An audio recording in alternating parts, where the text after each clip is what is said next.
Mitigating greenhouse gas emissions. Our research question is, how can greenhouse gas emissions be effectively reduced in the 21st century? Today we'll be outlining three main claims. Our first claim is that policies, specifically those focused on clean energy transitions, reduce emissions. Our second claim is that context, economic, and sustainable-based solutions are the most efficient. And our third and final claim is that equitable systems ensure long-term reductions for all populations. Our solution in mitigating greenhouse gas emissions and the larger threat of climate change includes integrating strategies that balance both cost effectiveness and environmental sustainability.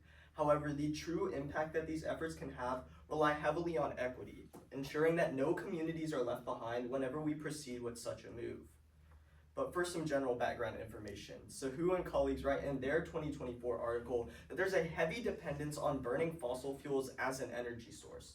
And therefore, there's higher amounts of carbon dioxide in our atmosphere, increasing global warming, and the greenhouse effect.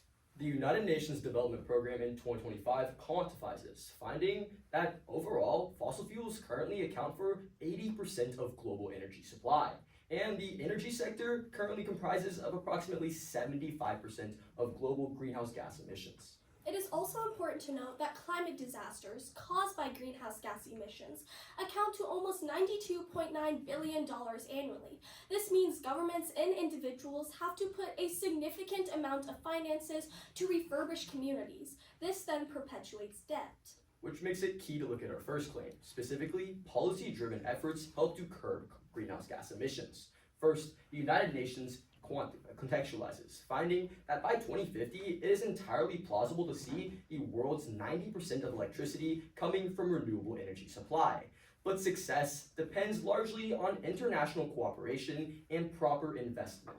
Additionally, looking at a study published by climate researcher Hildebrand, we see real-world impact in terms of overall reductions in emissions. For example, during an examination of over 21 policies, 17 of which have created substantial impact, up to 10.4% in total reduction in emissions. Furthermore, looking specifically at the European Union emissions trading system, they similarly experienced a reduction of up to 10%, though simultaneously increased their personal revenue by up to 15% after policy implementation, demonstrating the impacts and results after a policy has been properly implemented. This graph right here exemplifies the effects of US-led policies in creating reductions in emissions. As you can see, total emissions dropped from 6.5 billion metric tons in 2005 and is projected to hit less than 4 billion metric tons by 2040, showing the positive trajectory of policy initiatives within the US and possible benefits it brings to the table. Policies are important, but also context, economic, and sustainable solutions are a top-notch priority. And found in a study done by Harvard and Yale professors, it is shown that low-cost solutions, meaning those that are resource efficient, that can be recycled or renewable energies, they found that it not only lowered energy use, but it actually lowered costs because it can be recycled and reused over and over again. When we find out in a 2025 study specifically focusing on the WK19 window, which are windows filled with argon and krypton gas, it not only reduced carbon dioxide emissions by almost 500 kilograms of carbon dioxide, but also reduced costs by almost 1,000 Turkish lira. This shows that the most cost-effective solutions can also be the most energy efficient. Another sustainable method is proposed in Libyan Higher Institute of Science and Technology researchers Khalido Memon and Moda Alba's 2025 work, which specifically examines carbon capture and utilization technologies, which are broken down into two further subsets: direct air capture and industrial capture systems. Direct air capture systems are explained to absorb greenhouse gases directly from the atmosphere, while industrial capture systems directly absorb greenhouse gases from the source itself. So the authors explain when integrated together in an equitable manner, we're able to see more comprehensive reductions. However, it's important to consider that this graph shows that a one-size-fits-all solution will not see the greatest amount of reductions. Specifically, an approach that integrates multiple strategies is going to be the most effective to see the largest amount. In the discussion of efficiency, we must also tap in on equity. Specifically, we see that equitable systems help drive long-term sustainability while also facilitating reductions in greenhouse gas emissions. First, Amanda Stevers at Harvard Kennedy School finds that many individuals face job loss risks that are dependent on the current fossil fuel sector. The issue is that tons of workers do not have a high level of educational attainment and therefore could not access the employment opportunities provided by the renewable energy sector. Therefore, it's no surprise that Stevers reports over 700,000 workers are at risk of job loss if manufacturing sectors were to move closer to renewable energy sources. Then, moving to the global south, Mangani, a professor at Hiroshima University, and his team of researchers highlights that the renewable energy technologies drive a demand for critical rare earth minerals, many of which construct such technologies. But the issue here is that extraction efforts are usually located in sites in which both exploitative practices and social and environmental issues are endemic. Therefore, we could drive and perpetuate these issues without proper intervention in the long run.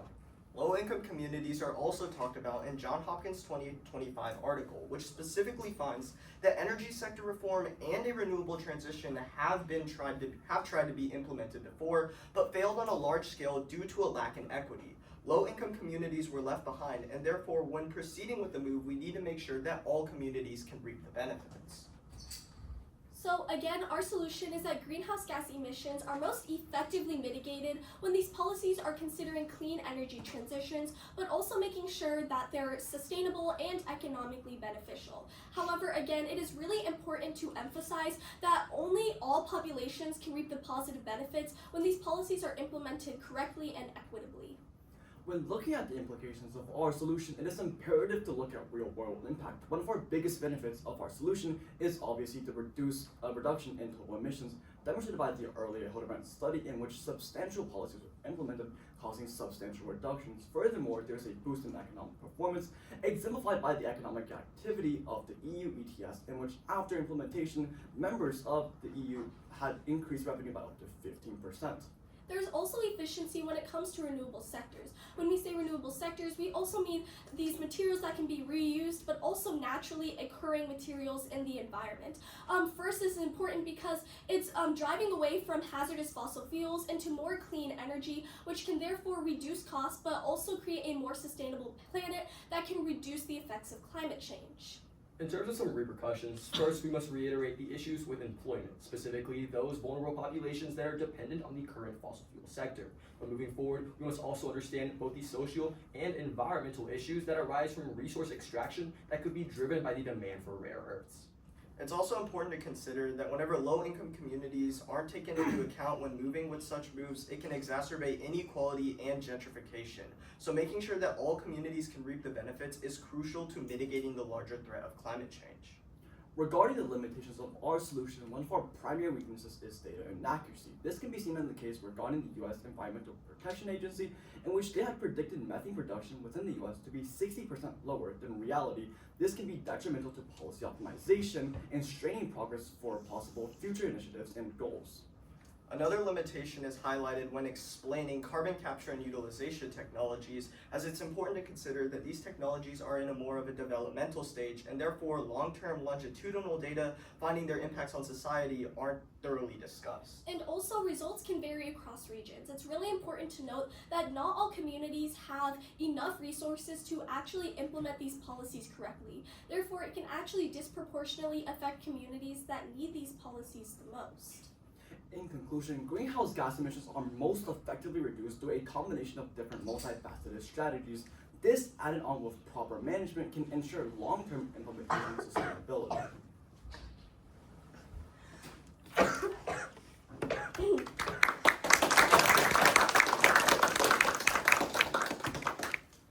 Hi, Nyla. What's an example of a compelling argument from a team member's report that was excluded from your presentation and why?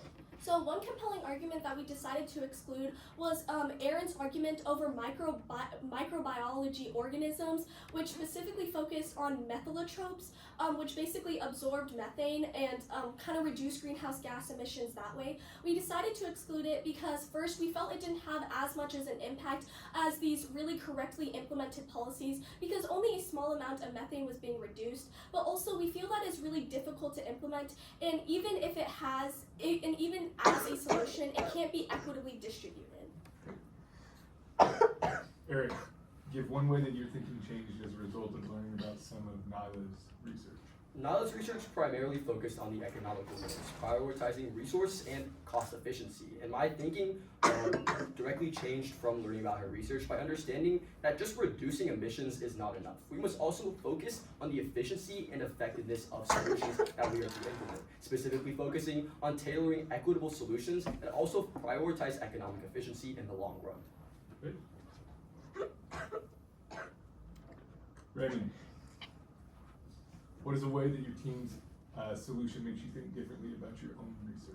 So one way my team's overall conclusion makes me think different about my personal solution is by looking at how the combination of different strategies are necessary to reduce overall greenhouse gas emissions. You see, my research is focused on primarily policy initiatives, and that kind of narrowed my view on some of the positives of other input factors that we must take into play. For example, we must have cost effectiveness as detailed by Nyla. We must look at long-term sustainability as covered by Aaron, and more long-term solutions also covered by Eric's transition to renewable energies.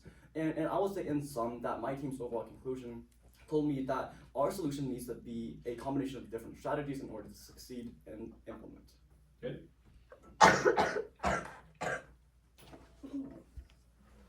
Aaron, if you had one more team member, what other perspective or limitation could they have researched that would have been useful? I think a great perspective, if we had another team member, would probably look at like public perception, specifically how like implementation of these strategies could shape like climate change debates, and also how like governments or industries could actually react to proposing such solutions. Because if we don't really have a way to gauge how like other external factors would react, we can't really tell whether it would succeed in practice. So I think looking at like how the public would perceive it and go through with such a move is really important. Okay, good job.